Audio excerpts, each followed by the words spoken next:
poor mindset and we have abundance mindset. Wala pong middle class mindset.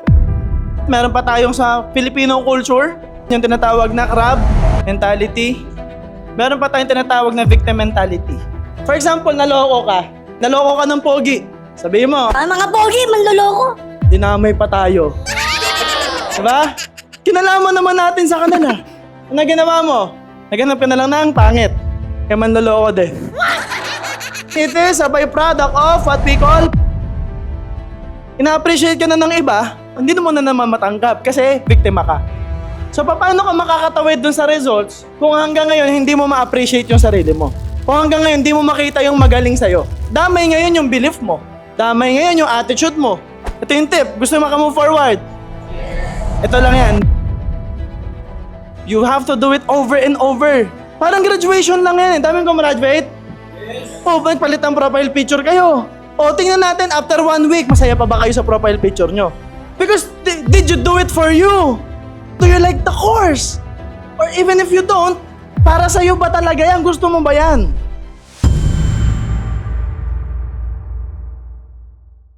So, ito yung resulta ang gusto mo. Alright? Kaya lang, hindi ka makarating. Bakit? Meron kang patterns. Pattern saan?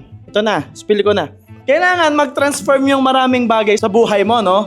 Mag-transform yung actions mo or what we call behaviors. Para mag-transform yung behavior, kailangan mag-transform yung tinatawag na belief. Para mag-transform yung belief, kailangan marunong kang makinig, so attitude.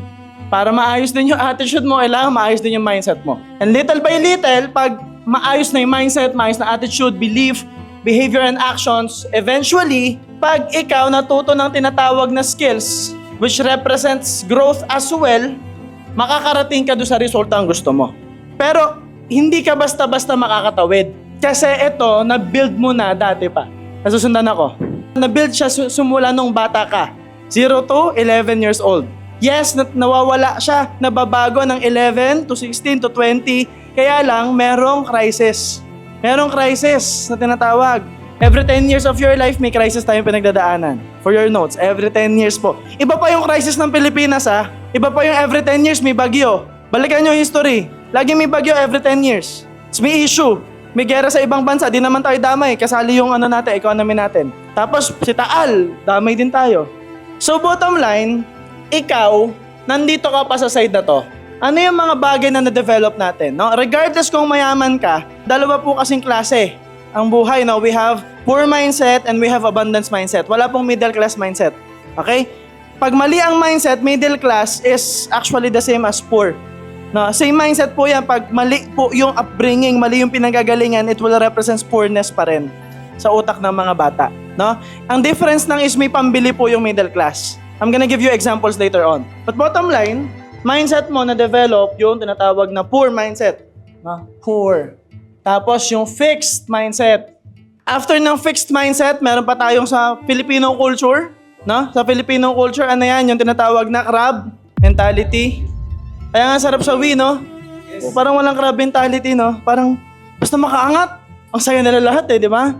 Tapos yung toxic Filipino culture, patong-patong na. So, pag-usapan muna natin to. Saan siya galing? And bakit mo kailangan mag-transform? Again, topic pala natin is transformation. Alright? So, ito yung idea, guys, no? Meron pa tayong tinatawag na victim mentality. So, we tend to be victims of our past. Tapos sasabihin natin, no, hindi mo ako naiintindihan. Gawin tuloy kayo, no? Kasi meron din siyang kanya na feeling niya, hindi mo rin naiintindihan. So ngayon, you are with people na hindi kayo nagkakaintindihan kasi may judgment kayo, hindi nyo naiintindihan isa't isa. Nakukuha nyo? Hindi nyo naiintindihan din. Alright, so, victim mentalities, ano yon? Ang nangyayari, if you play the victim, and most of us are really victims, nagpapatong-patong siya. I'm gonna give you an example with this one. For example, naloko ka.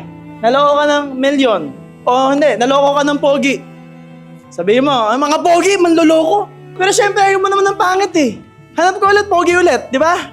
Pogi ulit, pogi. Second time. Don't resist. Pangalawa, nadali ka na naman ng pogi. Hindi, don't resist nga eh. Tatlo. Nadali ka na naman. Ano sasabihin mo? Mga pogi, manloloko. Dinamay pa tayo. Diba? Kinalaman naman natin sa kanila. Mali eh, maling-mali. Hindi ganon. Ano ginawa mo? Naghanap ka na lang ng pangit.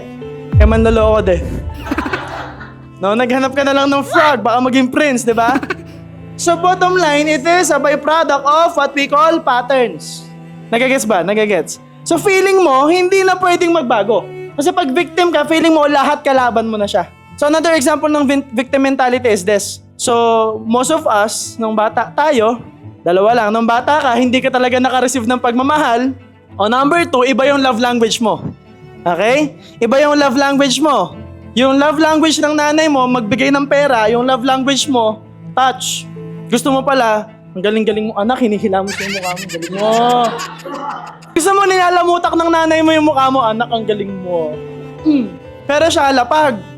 Ano ka? Honor ka? O ito, lapag. Naku, sana all. Diba? Kaya magkakaiba ng love language. Are you with me? So minsan, nakala natin di tayo mahal, pero yun pala yung way nila ng pagmamahal. Ngayon, dadating sa labas. Binibigay na ngayon yung love language mo. Ayaw mo ngayon tanggapin. Di mo ngayon ma-receive. Bakit? Biktima ka na eh. Are you with me? Nag-perform ka nung high school. Elementary, high school, ginalingan mo. Kaya lang, nasa pamilya kang mataas ang standard. Oh. Akala mo to, hindi ka na-appreciate, hindi mo nare-realize, mataas ang standard sa'yo. So what happened? When you decide, ina-appreciate ka na ng iba, hindi mo na naman matanggap kasi biktima ka. So paano ka makakatawid dun sa results kung hanggang ngayon hindi mo ma-appreciate yung sarili mo? Kung hanggang ngayon hindi mo makita yung magaling sa'yo? Damay ngayon yung belief mo. Damay ngayon yung attitude mo. Bakit? Kasi imagine mo ha, magaling ka, leader ka, tumutulong ka, while helping, kahit ina-appreciate ka, di mo matanggap, walang fulfillment. Pag walang fulfillment, burnout.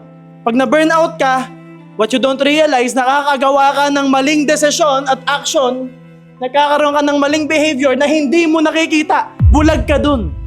Kasi ang nakikita mo lang, yung magaling sa'yo, yung magaling mo. Pero hindi mo na-receive yung appreciation. Iikot ka doon sa patterns, downward spiral loop. Yari ka ngayon. Are you with me? Parang graduation lang yan eh. Daming gumraduate. Yes. O, nagpalit ang profile picture kayo. O, tingnan natin, after 1 week, masaya pa ba kayo sa profile picture nyo? Hindi, seriously. Because, did you do it for you? Nagigets, did you do it for you? Do you like the course? Or even if you don't, para sa'yo ba talaga yan? Gusto mo ba yan? Because if you're there waiting, tatapikin ka ng mga tao, magwilid ka na lang.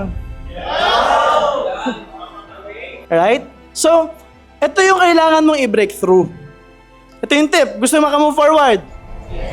Ito lang yan. Years of repetition. Sulat nyo. Years of repetition. For your notes. You have to build new patterns. Paano makakapag-build ng bagong patterns? Years of repetition. You have to do it over and over. Kasi kung malungkutin ka, isa lang ibig sabihin yan. Ilang taong ka nang nalulungkot. So kahit maging masaya ka ngayon, pag malungkot ulit bukas kasi pattern mo na yon. So kailangan mo maging masaya for a long time para matabunan yung lungkot. That's the only way. Kailangan mabugbog mo siya ng pattern. Kailangan mabugbog mo siya ng action. Kailangan paulit-ulit. Are you with me? Yes.